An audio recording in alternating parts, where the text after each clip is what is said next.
Olá, eu sou Larissa Timóteo, professora de ciências.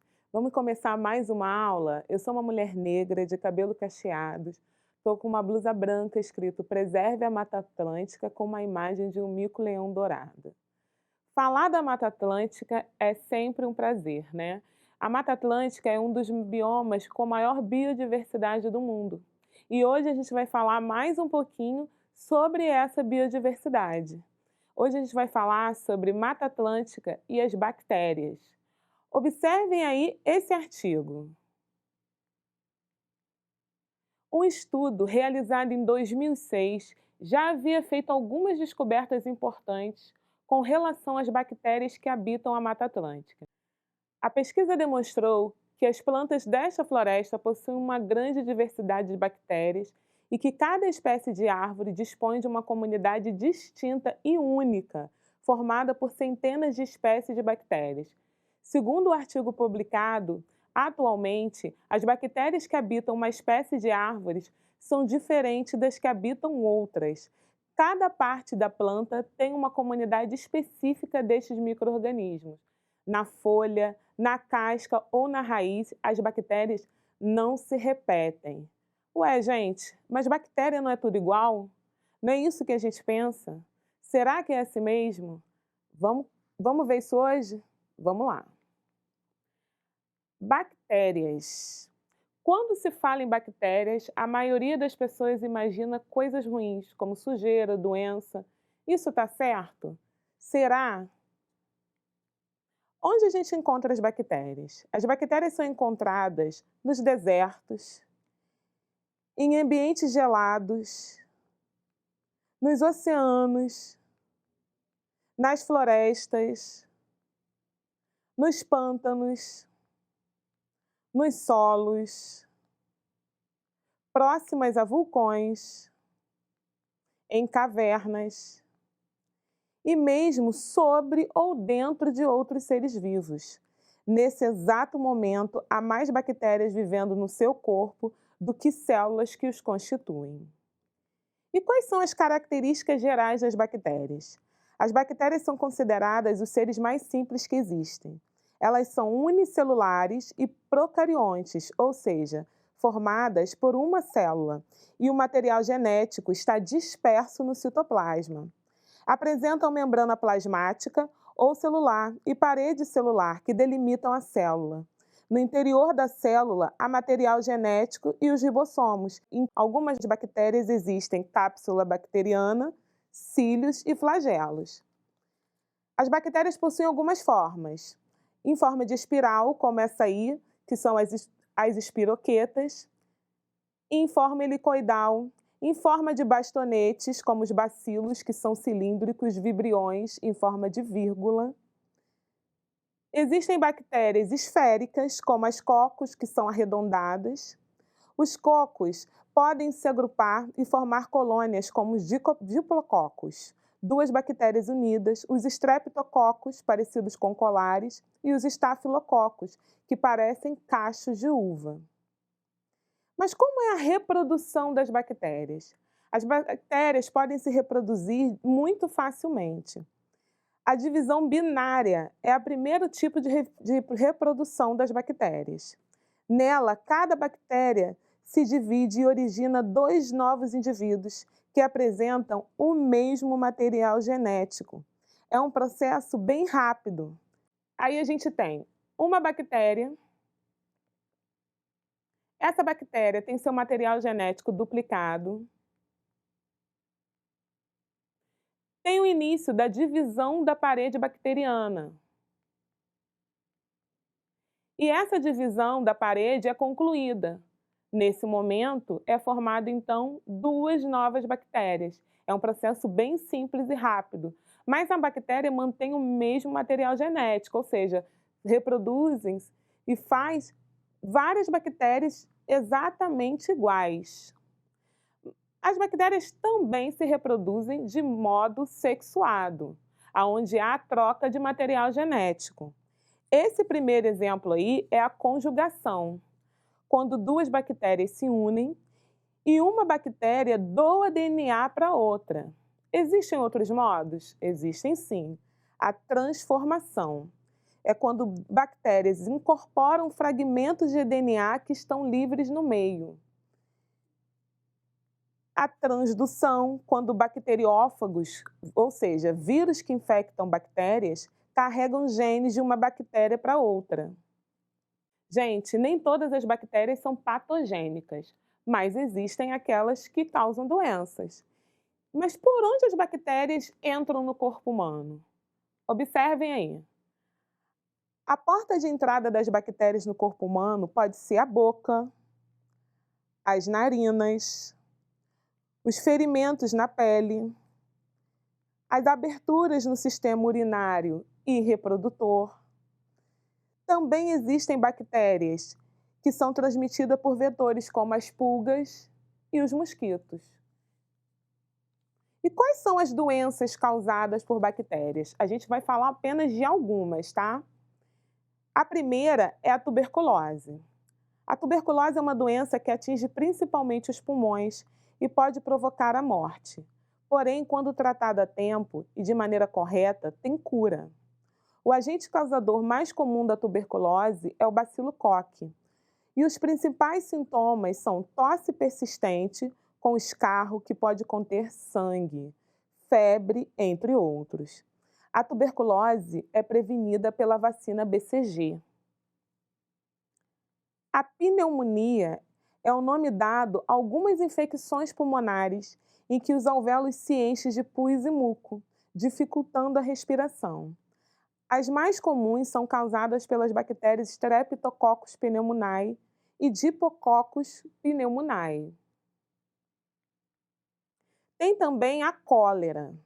A cólera é causada pela bactéria Vibrio cholerae, conhecida como vibrião colérico. Entre os sintomas estão a diarreia intensa e vômito, e a transmissão ocorre pela ingestão de água e alimentos contaminados. Assim, para prevenir, deve-se beber água tratada e lavar bem os alimentos. E a leptospirose? A leptospirose é causada pelas bactérias do gênero Leptospira, que podem penetrar no corpo humano através da pele. A principal forma de contaminação é pelo contato com urina de ratos contaminados, presente nas águas de enchentes, por exemplo. Temos também a meningite. A meningite é uma inflamação das membranas que envolvem o cérebro e a medula espinal. Como a meningite é transmitida? Pelo contato com a saliva e secreções do nariz, normalmente por convivência no mesmo ambiente. E a prevenção? Vacinação, evitar aglomeração, manter os ambientes ventilados e limpos. Os sintomas são febre alta, dor de cabeça, vômito, náuseas, rigidez na nuca e manchas vermelhas. Os hábitos de higiene podem evitar doenças bacterianas. O tratamento dessas doenças também é feito por vacina e antibióticos e soros. Certo? Agora, uma pergunta. Se a doença é bacteriana, eu posso tomar antibiótico por conta própria? Será? Gente, olhem para mim, porque isso eu quero responder olhando para vocês. Não, nunca. Primeiro que as farmácias já nem vendem mais antibióticos sem receita médica, né? Mas sempre sobra, né? Pode sobrar do vizinho, e aí eu tô sentindo a dor na garganta que é a mesma, parecida com aquela. Não pode, tá? Antibiótico não pode tomar sem receita, porque você pode acabar fazendo com que as bactérias fiquem resistentes. Vamos ver como é que é isso? Olhem aí.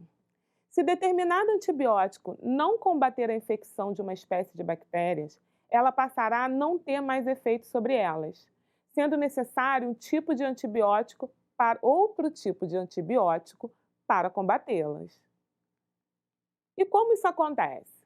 Vamos dizer que seu corpo tem aí o número 1, elevado número de bactérias, incluindo bactérias boas, que agem na sua proteção do seu organismo contra doenças.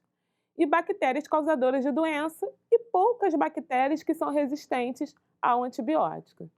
Os antibióticos que você toma sem receita matam todas as bactérias, as boas e as que provocam a doença, com exceção das bactérias resistentes a antibióticos.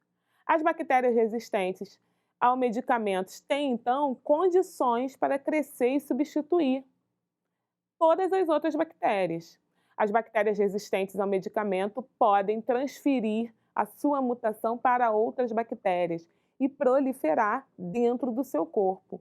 Aí a encrenca está formada, né, gente? Então, vamos prestar atenção. Não pode tomar antibiótico sem receita médica, certo? As bactérias também agem no ambiente. Elas têm algumas ações no meio ambiente. E é isso que a gente vai ver agora. Olhem aí a decomposição. Assim como os fungos, as bactérias são responsáveis pelo processo de decomposição da matéria orgânica, como fezes, urina e restos de seres vivos. A fertilização do solo. Algumas bactérias, como as pertencentes ao gênero Rhizóbio, conseguem transformar o gás nitrogênio presente na atmosfera em outros compostos nitrogenados. E, ao morrerem, devolvem ao solo esses compostos que podem ser absorvidos pelas plantas. As bactérias, elas formam colônias. Isso é importante para as relações ecológicas dela. Elas formam colônias entre elas. Então, isso que a gente está vendo aí, ó, dessa mãozinha, são colônias de bactérias que estavam na mão de uma pessoa. Assim como o azulzinho também são colônias de bactérias. As bactérias, elas podem viver por mutualismo. E um exemplo é a microbiota intestinal. Você tem no intestino bactérias que te ajudam a digerir alguns alimentos e essas bactérias vivem lá sem te causar mal.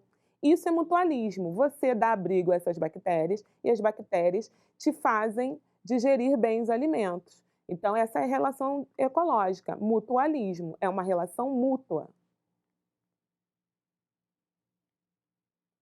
E o que é biotecnologia? A Organização das Nações Unidas define biotecnologia como qualquer aplicação tecnológica que utilize sistemas biológicos, organismos vivos ou seus derivados para fabricar ou modificar produtos ou processos para utilização específica. As bactérias têm grande aplicação na biotecnologia. Elas são usadas para produzir alimentos e até medicamentos, como, por exemplo, a insulina. Quais são os alimentos que são utilizados, que as bactérias são utilizadas? O queijo, o iogurte, o vinagre, são alguns exemplos, tá? Vamos revisar o que a gente aprendeu hoje? Você aprendeu que podemos encontrar bactéria nos mais diversos ambientes. Que bactérias são seres unicelulares e procariontes. Se reproduzem sexuadamente e assexuadamente. Algumas bactérias causam doenças ao corpo humano. As doenças causadas por bactérias podem ser tratadas por antibióticos e soros, sendo prevenidas por higiene e vacinas. Vale lembrar que não devemos usar antibióticos sem receita médica. As bactérias podem ser utilizadas na fabricação de alimentos, certo? Então é isso, gente. Espero que tenham gostado. Até a próxima. Se cuidem. Tchau, tchau.